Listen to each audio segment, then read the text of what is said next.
The tent wasn't opened. It was cut open from the inside.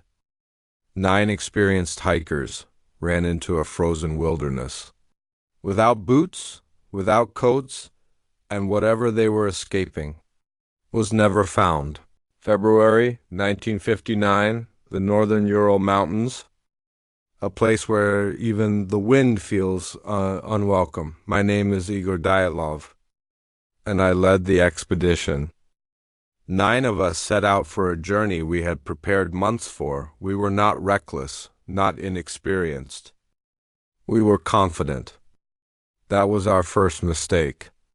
The locals, the Mansi people, had a name for the mountain we were heading toward, Kholat Syakhl.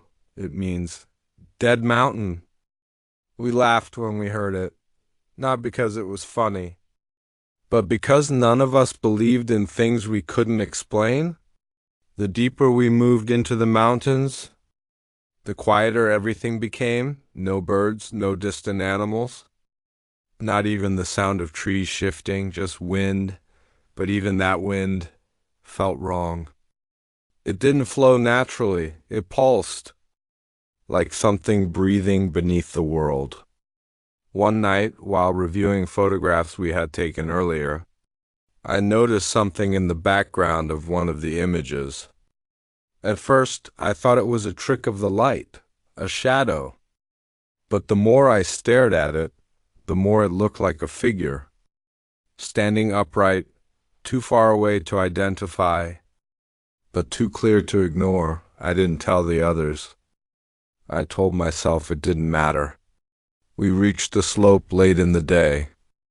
The incline was steeper than we expected, the snow unstable, but turning back would cost us time, so we made a decision that would seal our fate. We set up camp on the exposed mountainside. No trees, no cover. Just us and the open dark. As the sun disappeared, the temperature dropped violently. The cold wasn't just physical. It felt like something was pressing in on us, watching, waiting. That night, none of us truly slept. At first it was subtle. A low vibration, barely noticeable, but then it grew. A deep, droning sound. It didn't come from outside. It felt like it was inside our heads. One of the group sat upright suddenly. "Do you hear that?" We all did. Another covered his ears. Someone else began breathing too fast. Panic, without reason. The sound intensified. It made it hard to think, hard to stay calm. And then it stopped. Instantly, leaving behind a silence so complete it felt unnatural. Minutes passed, or maybe hours. Time didn't feel real anymore. Then a sound, crunch, snow compressing. Slow, heavy, deliberate, footsteps. Outside the tent, no one spoke. No one moved. The steps circled us. Once, twice, closer each time, until they stopped right behind where I was sitting.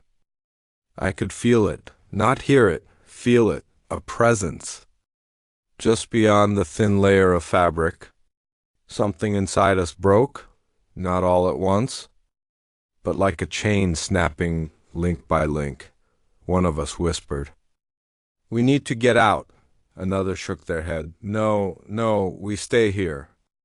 Then someone screamed, a raw, uncontrolled scream. And suddenly, everyone moved, not with logic, not with reason, with pure instinct. We didn't unzip the tent. We didn't think. We cut through it, from the inside. Knives tearing fabric apart, cold air exploded into the space. And we ran. The cold hit like a weapon, skin burning instantly. Feet sinking into deep snow. We weren't dressed for this. Some barefoot, some half-covered, but none of that mattered. Because something behind us was worse than the cold. I heard movement.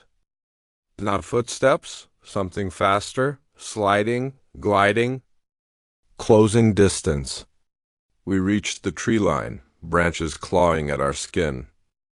Darkness swallowing us whole. A few of us collapsed near a tree, trying to breathe, trying to think, trying to understand what we had just done. One of us started climbing. Desperate for a better view, he reached higher, higher, then suddenly froze. It's not.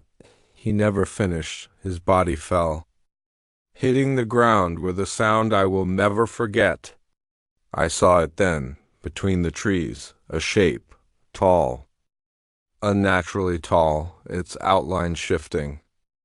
Like it couldn't decide what it was. It didn't walk. It moved wrong, as if space itself bent around it, and it was watching us, not attacking, not rushing, just observing.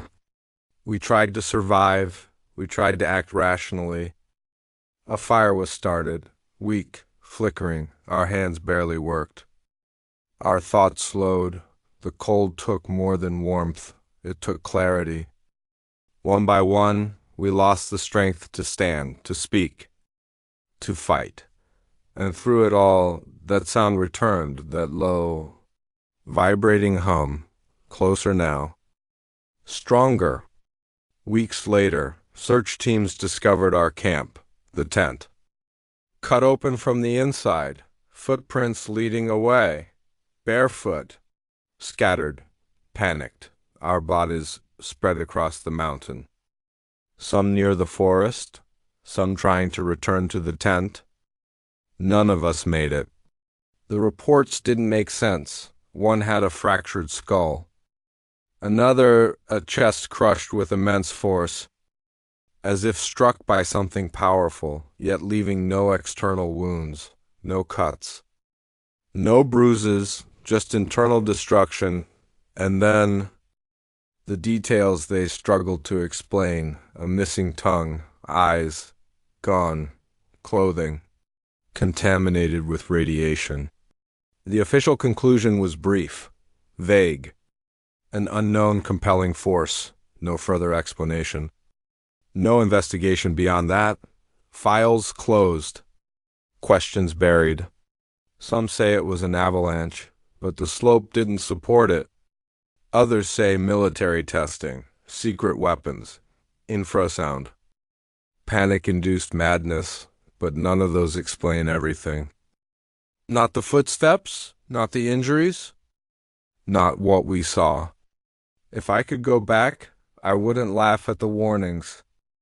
I wouldn't ignore that feeling that something was wrong.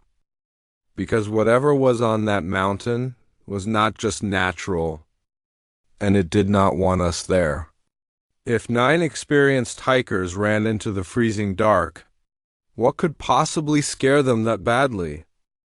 And if it was still out there, would you even want to know?